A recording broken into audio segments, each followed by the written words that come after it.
membahas satu topik yang menarik, yang sangat penting, masih dalam mata kuliah mengenai local genius. Nah, hari ini kita akan mendiskusikan satu judul yang menarik dan penting, yaitu local genius dan kreasi masyarakat lokal. Tujuan pembelajaran pada hari ini ada dua. Yang pertama, saya akan menjelaskan dan mencoba memancing pemikiran Anda mengenai bagaimana kondisi manusia modern saat ini. Sejauh mana kita mengkritik keberadaan manusia modern saat ini. Lalu kemudian yang kedua, nanti saya akan menjelaskan kepada Anda mengenai dua kreasi lokal genius dari dua suku yang ada di Sumatera Utara. Yang pertama nanti saya akan ambil dari suku Batak dan yang kedua dari suku Nias. Saya harap setelah selesai dari pelajaran kita ini, kita akan lebih memiliki pengertian yang baik mengenai wisdom dan local genius yang dikembangkan oleh masing-masing suku. Nah, pertanyaannya adalah, yang saya coba pancing Anda adalah bagaimana kita mendefinisikan mengenai manusia modern saat ini, atau bagaimana kita menggambarkan manusia modern saat ini. Manusia modern seperti kita saat ini, menurut saya gambarkan dalam tiga pokok pikiran.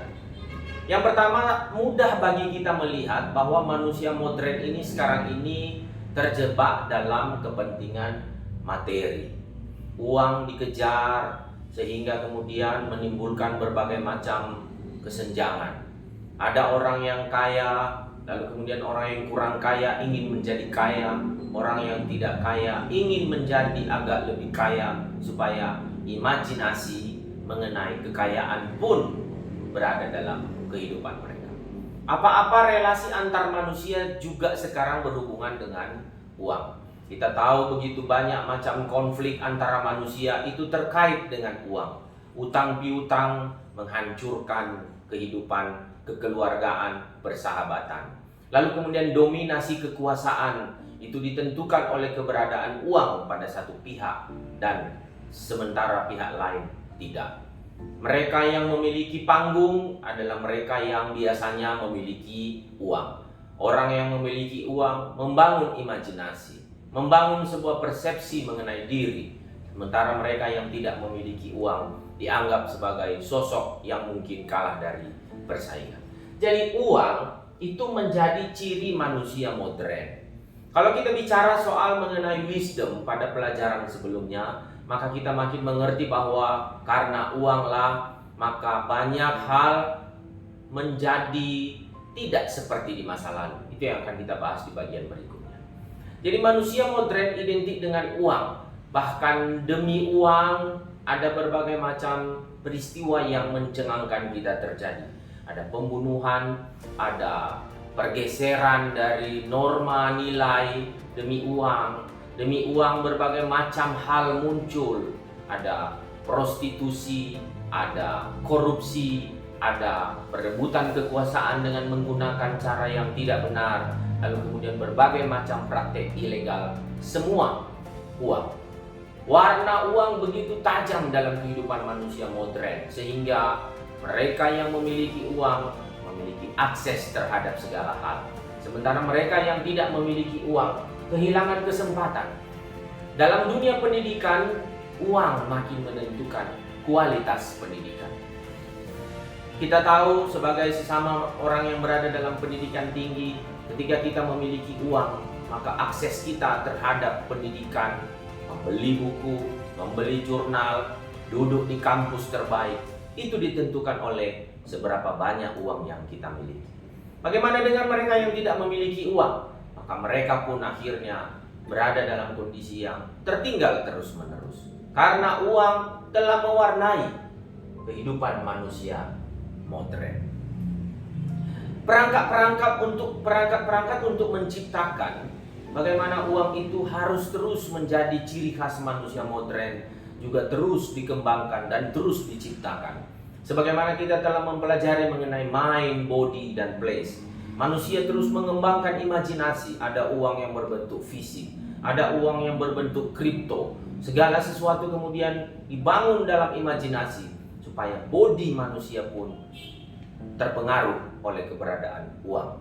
Pakaian, segala sesuatu kebutuhan luksurius, makanan, semuanya dapat diperoleh dengan uang. Jadi ada kerjasama antara main dengan berbagai macam main lain, imajinasi tersebut, dan ujungnya adalah jikalau Anda memiliki uang, maka Anda dapat menikmati hal-hal seperti itu. Jadi ketika kita bicara soal manusia modern, kenikmatan yang diharapkan adalah ketika memiliki uang. Kenikmatan yang menjadi puncak daripada pencarian manusia adalah uang.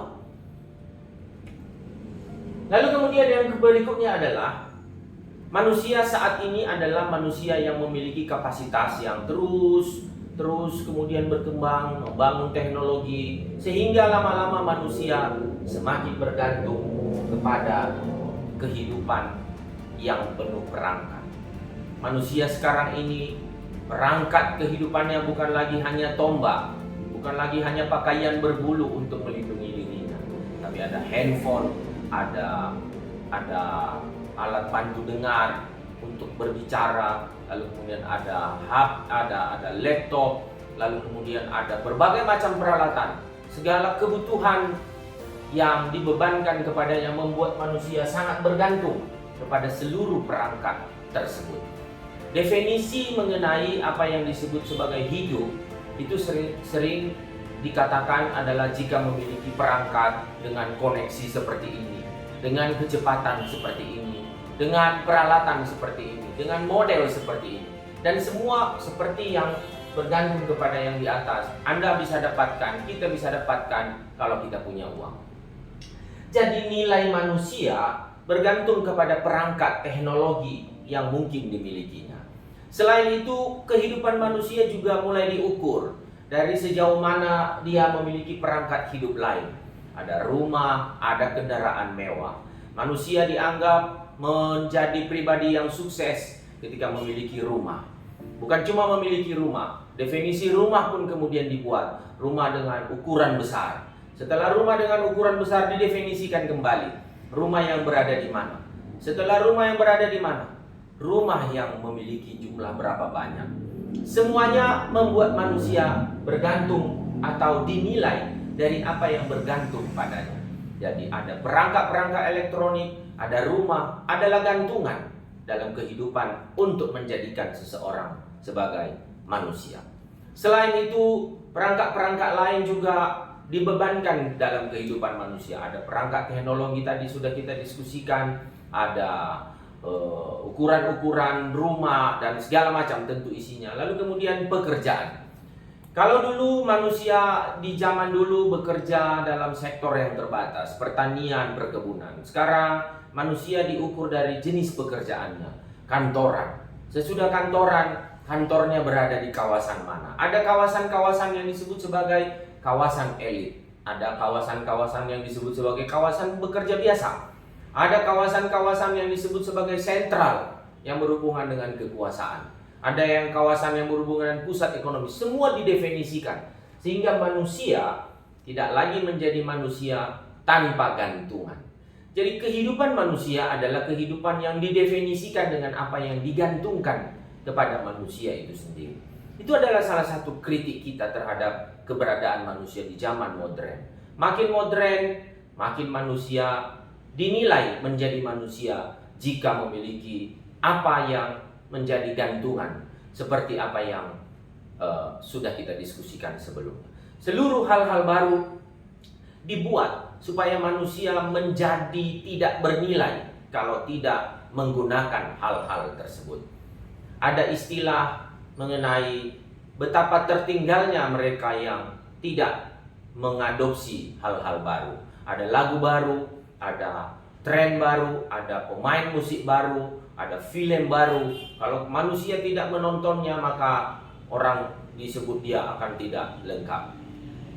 Fear karena merasa tertinggal itu adalah salah satu yang menjadi bahaya atau yang sering dialami oleh manusia modern. Fear karena ketakutan ditinggalkan.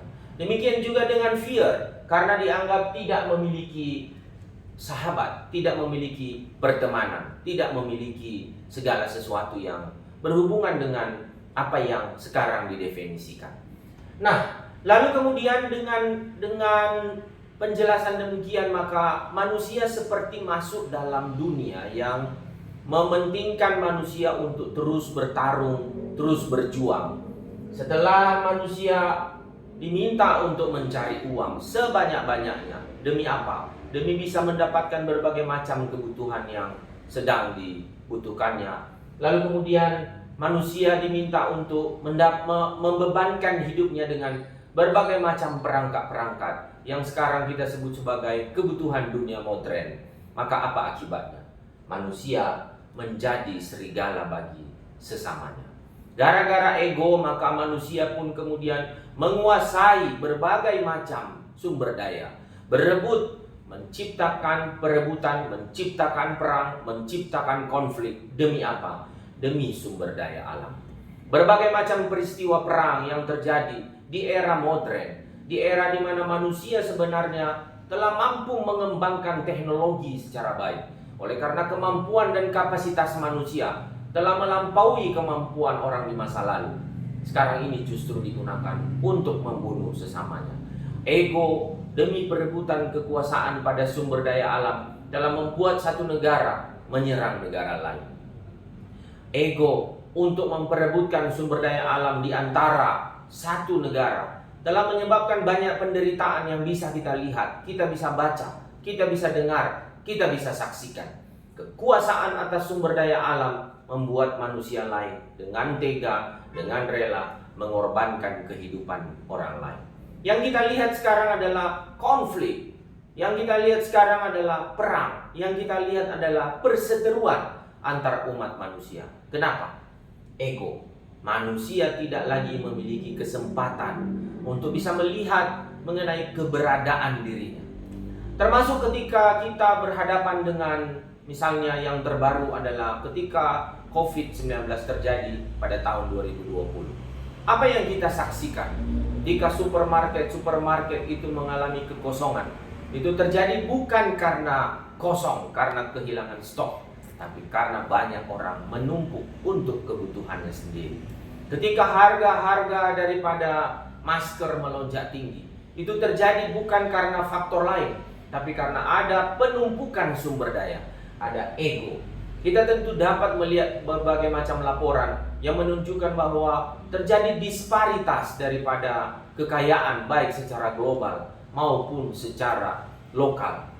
Indeks yang menunjukkan ketimpangan antar manusia di dalam satu wilayah terus-menerus melebar. Itu menunjukkan apa? Mereka yang menguasai kehidupan orang lain sekarang ini jauh lebih banyak. Artinya apa?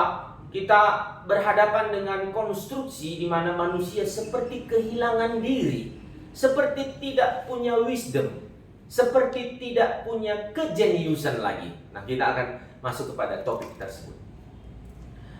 Di layar ini kita bisa menyaksikan, di layar berikut ini kita bisa menyaksikan apa yang kurang pada manusia modern. Yang pertama, gara-gara ego, gara-gara ingin gara-gara ingin menjadi gantungan bagi banyak hal, gara-gara kekuatan uang, manusia tidak punya lagi kesempatan untuk belajar. Sekarang ini memang digembar-gemborkan mengenai slow living. Artinya apa? Kehidupan yang lebih melambat, kehidupan yang tidak dibebani oleh ego, tidak dibebani oleh uang, tidak dibebani oleh pencarian makna hidup. Tetapi tidak semua orang bisa seperti itu. Kenapa? Karena manusia zaman modern sudah lama hidup dalam kehidupan modern seperti demikian. Kehidupan yang terus berlari, kehidupan yang terus mencari, kehidupan yang tidak lagi memiliki kesempatan untuk, seperti yang sudah kita pelajari dalam video sebelumnya, tidak memiliki kesempatan untuk membangun maturitas atas knowledge yang dia miliki. Manusia kehilangan kesempatan pada satu level sebelum wisdom. Manusia hanya bisa sampai kepada fact, Manusia hanya bisa sampai kepada informasi. Manusia hanya bisa sampai kepada know-how. Tapi kemudian setelah dia melakukan semua itu, dia kehilangan respect terhadap dirinya sendiri, terhadap lingkungannya, terhadap apa yang harusnya dia pelajari sebagai manusia yang memiliki tingkatan lebih tinggi daripada hewan. Maka ada berbagai macam tulisan yang menunjukkan kepada kita, menyebutkan bahwa manusia itu adalah binatang modern. Kenapa? Dari segi sifat, dari segi kelakuan, dari segi apa yang dia lakukan pada sesamanya manusia, dari segi apa yang dia lakukan pada lingkungannya, manusia tidak jauh berbeda daripada sifat hewan. Tetapi apa yang membuat dia beda dari hewan? Karena manusia itu berada dalam panggung modernisasi yang diciptakan oleh manusia itu sendiri. Jadi apa yang kurang pada manusia modern sehingga mereka tidak dapat membangun wisdom yang lebih baik? Karena tidak memiliki kesempatan untuk belajar. Lalu masalah berikutnya yang terjadi pada manusia modern adalah karena manusia modern kehilangan kesempatan untuk dapat mengintegrasikan mengenai 3 hal yang telah kita pelajari. Integrasi ketiga hal yang telah kita pelajari itu adalah mind, body, and place. Mari kita lihat misalnya bagaimana kota kita. Kota kita dibangun dibangun fasilitas, ada mall, ada bangunan-bangunan tinggi, ada berbagai macam cahaya lampu di malam hari, ada berbagai macam pusat perbelanjaan, ada berbagai macam pusat jajan. Semua itu dibangun untuk menunjukkan bahwa kita adalah manusia modern. Tapi manusia modern sering sekali kehilangan mengapa kita memerlukan itu. Apa imajinasi kita mengenai sebuah kota? Kita nggak pernah memikirkannya. Apa imajinasi kita mengenai bagaimana relasi antar manusia dalam satu kota? Kita tidak pernah memikirkannya. Apa imajinasi kita mengenai bagaimana hubungan antara manusia dalam satu kota? Kita tidak pernah memikirkannya. Kita langsung menggerakkan bodi kita tanpa ada imajinasi di balik bodi itu. Maka apa yang terjadi? Ketimpangan. Ada peristiwa di mana orang saling membunuh. Ada kemacetan di mana orang saling memaki, melaknat, mengumpat. Ada begal, ada pencurian, ada kejahatan-kejahatan sosial lain yang terjadi di perkotaan. Mengapa? Karena semuanya dibangun tidak dengan imajinasi. Barangkali sebagai warga kota pun kita tidak pernah bisa menjawab kota seperti apa yang kita inginkan. Lalu kemudian hal-hal demikian pun kemudian mempengaruhi masyarakat desa. Sekarang masyarakat desa pengen modern, pengen juga mengikuti dunia modern seperti apa yang dibangun oleh orang yang telah modern sebelumnya. Maka masyarakat desa membangun pusat-pusat yang menunjukkan bahwa mereka pun ingin modern.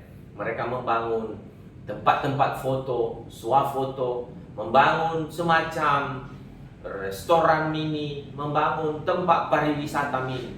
Desa dimodernkan sama seperti kota.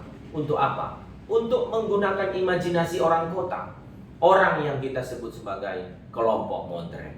Tapi segala sesuatu itu sudah tidak lagi memiliki keterkaitan antara mind, body. Satu lagi, place. Kalau kita berkunjung dari barat sampai ke timur, seluruhnya seragam. Visit kota A, visit kota B, visit kota C. Kita tidak lagi bisa melihat kita sedang memvisit apa, karena semuanya simbolnya sama. Tidak ada lagi keunikan, tidak ada lagi kekhususan. Semua dibangun secara seragam.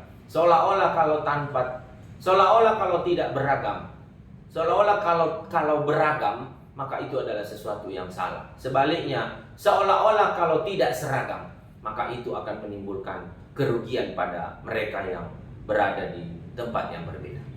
Nah, the lack of integrity. Kita tidak punya lagi kesempatan untuk bisa merefleksikan diri kita sebagai seorang manusia. Di kota-kota besar, tidak ada lagi tempat bagi anak-anak muda untuk mengaktualisasikan diri, mengekspresikan diri. Kalau Anda pergi berkunjung ke kota-kota besar di Eropa, mungkin Anda sudah tidak bisa lagi menemukan tempat-tempat untuk mengekspresikan bakat dan talenta. Demikian juga dengan di kota-kota besar seperti di Indonesia. Tapi di kota-kota agak kecil, kita masih mungkin bisa menikmati ada opera-opera kecil. Ada tempat-tempat masyarakat, ada tempat-tempat anak-anak muda membangun tempat bermain dan seterusnya. Tapi semuanya itu pun lama-lama akan tergusur.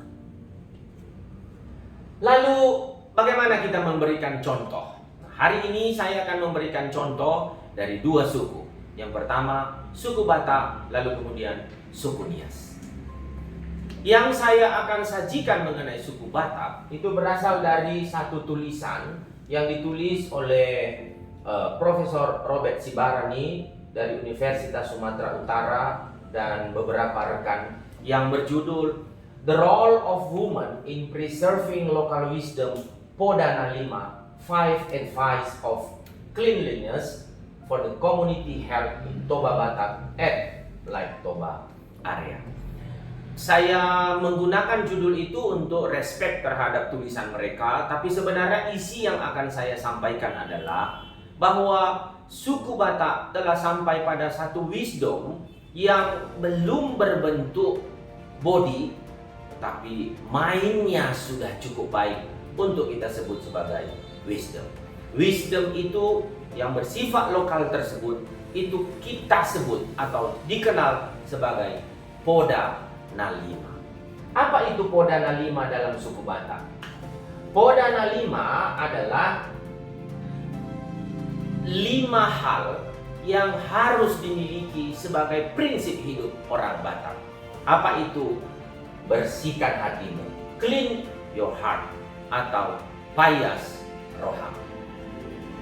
Lalu kemudian poda yang kedua adalah clean your body, bersihkan tubuhmu, atau payas pamatang. Lalu kemudian poda ketiga adalah clean your cloth. Lalu itu mereka menyebutnya sebagai payas pakaian. Lalu kemudian ada clean your house atau payas bagasmu. Lalu kemudian yang terakhir clean your home yard atau bersihkan halaman rumah. Nah, prinsip ini dimiliki oleh suku Batak yang kemudian dapat diterapkan dalam berbagai macam yang berhubungan dengan situasi kekinian. Nah, mari kita lihat ya. Jadi wisdom yang bersifat masa lalu ternyata memiliki implikasi yang dalam konteks jurnal yang kita rujuk tadi itu sangat bermanfaat dalam konteks ketika menghadapi COVID-19. Mari kita lihat. Kita dalami. Dan saya sudah membagi menjadi mind, body, lalu kemudian ini berhubungan dengan suku Batak. Mari kita lihat. Payas roham, bersihkan hatimu. Nah, lalu kemudian para penulis kemudian mencoba mengekspresikan bagaimana implementasi dari alam pikir bahwa kita harus penting membersihkan hati kita. Maka linguistik ekspresinya adalah ada anjuran atau ada perintah. Karena hatimu bersih, maka yang pertama berperilakulah dengan baik. Jadi orang Batak sering sekali memperingatkan anak-anaknya, memperingati orang lain, berperilaku, berkelakuan baiklah.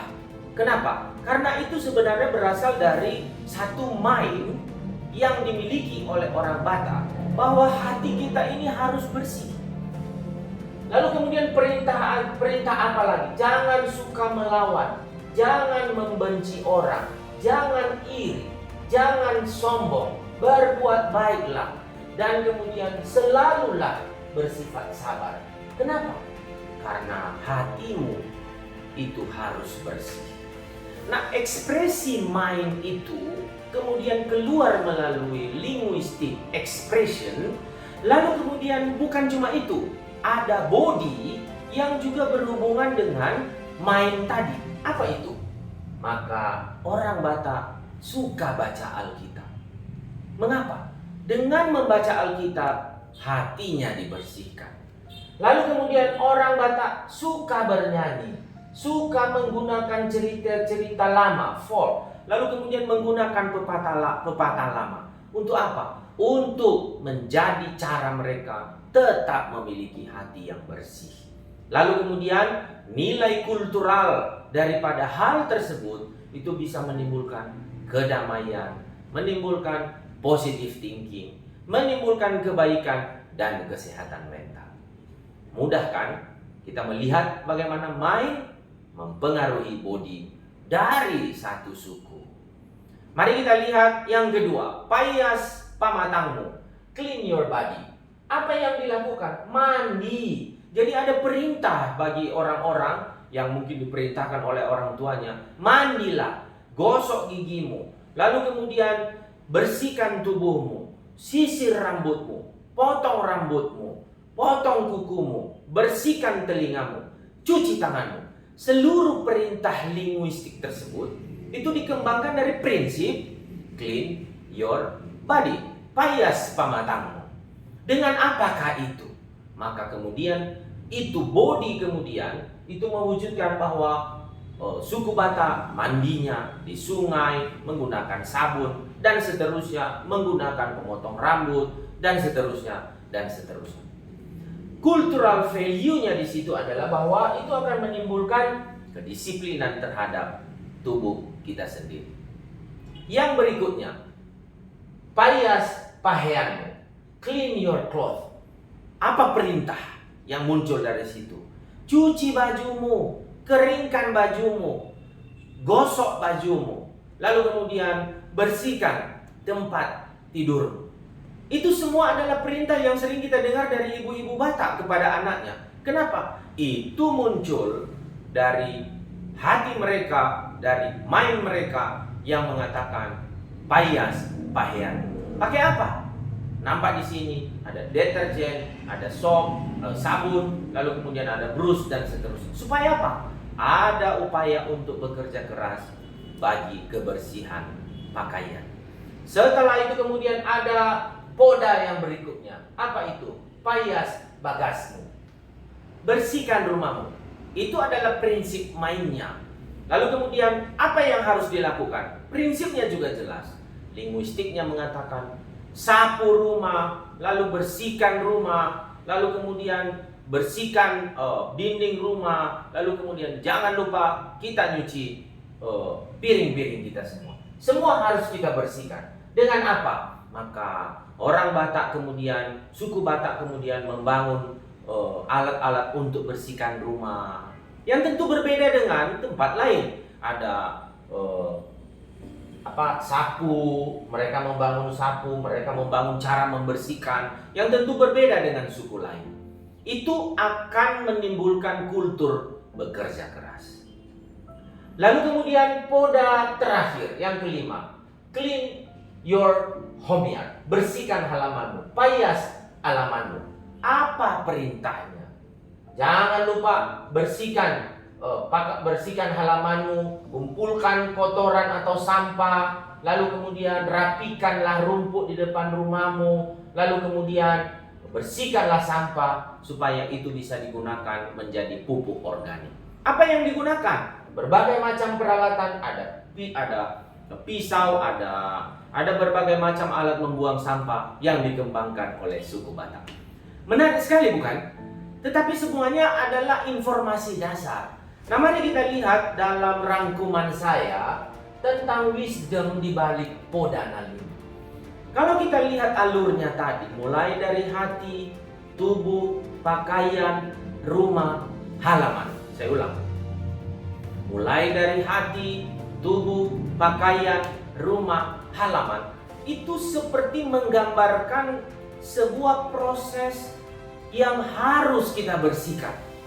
Mari kita lihat. Terlebih orang Batak atau suku Batak terlebih dahulu merasa kamu harus bisa membersihkan hatimu dulu. Lalu kemudian bergerak keluar sampai keluar rumah. Sebaliknya, dengan demikian maka kita bisa mengambil kesimpulan suku Batak memiliki wisdom, yaitu kamu tidak perlu kamu tidak perlu tampak bersih dari luar, jikalau dalam dirimu sendiri kebersihan itu tidak terlihat. Menarik sekali dan sangat indah untuk melihat bagaimana wisdom dari suku Batak ini mampu melihat kesatuan dari kebersihan. Bukan cuma bersih luar, tapi bersih dalam. Bukan cuma bersih dalam, tapi juga bagian luar rumah. Jadi kita bisa melihat prosesnya itu sangat membuat betapa indahnya wisdom dari Podana 5 yang telah dikembangkan oleh suku Batak. Satu lagi yang kita bisa lihat adalah bahwa ada satu suku, yaitu suku Nias, yang juga mengembangkan sesuatu yang tidak konkret. Yang saya ambil di sini, tentu setiap suku memiliki sesuatu yang konkret, yang bodinya terlihat. Tetapi ini saya coba angkat supaya kita juga bisa melihat bahwa untuk dapat menjadi sebuah wisdom itu tidak harus berbentuk sebuah wujud nyata, tapi juga bisa berbentuk yang disebut oleh suku Nias sebagai amaidola atau semacam pepatah. Dari pepatah ini nanti kita akan melihat bagaimana konsep atau mind suku Nias sebagaimana tadi telah kita lihat pada suku Batak. Ada satu ungkapan, ada satu peribahasa. Katanya begini, abu ageme anaa bale abu ageme taromali. Secara hurufiah ini artinya yaitu utang emas bisa lunas, tapi utang bicara tidak ada lunasnya. Apa maksudnya? Dari sini kita bisa melihat bahwa suku Nias meminta setiap orang yang bersuku Nias berhati-hati bicara. Kenapa? Bicara ini akan menimbulkan resiko. Kalau utang, kita bisa bayar ulang, kita bisa perbaiki. Tapi ketika bicara itu menyakiti orang, melukai hati orang, maka kata-kata tersebut tidak bisa ditarik kembali. Itu akan menimbulkan luka. Artinya apa? Suku Nias memandang bahwa menjaga bicara itu penting. Ada kalimat-kalimat yang harus bisa disampaikan dengan cepat, tetapi prinsip dasarnya bagi orang Nias adalah lebih bagus pelan berbicara daripada bicara cepat tapi menyakiti orang lain. Nah, prinsip ini berasal dari mana? Mari kita lihat lagi tadi. Wisdom. Wisdom berasal dari mana? Pengalaman. Pengalaman seperti apa? Ketika suku Nias melihat bahwa informasi ketika bicara terlalu tajam, maka mungkin akan muncul perpecahan. Lalu kemudian itu bergerak menjadi knowledge yang makin mature sampai akhirnya terkulminasi menjadi yang kita sebut sebagai amaidola ini. Lalu amaidola apalagi yang dipentingkan dalam hubungannya dengan relasinya dengan orang lain? Apa itu? Aitu zinali tolalatohu. Artinya tali putus dapat disambung. Fabali zifahuhu afeke wa mauke mangauli. Artinya apa? Ketika persaudaraan itu pecah, maka sudah tidak mungkin lagi atau sudah susah untuk dikembalikan pada posisi semula karena persahabatan persaudaraan bukan tali. Apa implikasinya? Maka prinsip dari suku Nias adalah hati-hati ketika bergaul. Selalu ada tenggang rasa. Kenapa? Rumit nanti jika kita hendak menyambung kembali apa yang sudah pernah menjadi pertengkaran atau rasa yang sudah tidak bisa kembali seperti semula. Nah, dengan demikian maka suku Nias dari main tadi kemudian mengembangkan body. Maka tidak heran setiap kali kita berjumpa dengan suku Nias selalu mengangkat tangan, ya ahohu. Itu artinya menunjukkan keramahan pada orang lain. Kenapa? Adalah lebih baik untuk tetap bersahabat, adalah lebih baik untuk tetap membangun persahabatan, mengajak bersalaman, karena hal itu jauh penting dalam main orang Nias. Silaturahmi persahabatan jauh lebih penting dari apapun.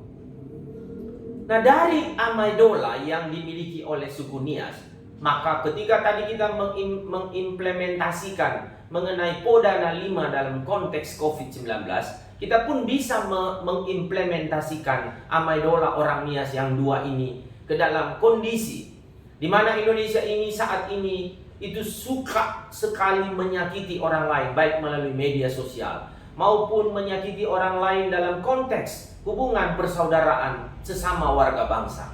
Kenapa kita tidak menggunakannya kenapa kita tidak menggunakan Amaidola ini sebagai implementasi untuk terus menjaga persahabatan, terus berangkulan untuk menahan diri dalam berbicara. Kenapa? Karena orang Nias, suku Nias mengatakan bicara itu menjadi pedang yang tajam yang bisa memutus persahabatan. Jadi dengan demikian maka kita bisa melihat bagaimana orang Nias dalam kehidupan sehari-harinya selalu merangkai kata dengan halus, menahan diri untuk bertindak berlebihan. Kenapa? Karena merasa kita perlu mementingkan persahabatan dan persaudaraan. Kesimpulan, tadi kita sudah membahas bagaimana manusia modern mengalami yang kita sebut sebagai fraksionisme antara mind, body, dan place. Lalu kemudian saya sudah membuktikan bahwa ternyata wisdom di masa lalu yang bersifat lokal ternyata bermanfaat untuk kita saat ini. Sekian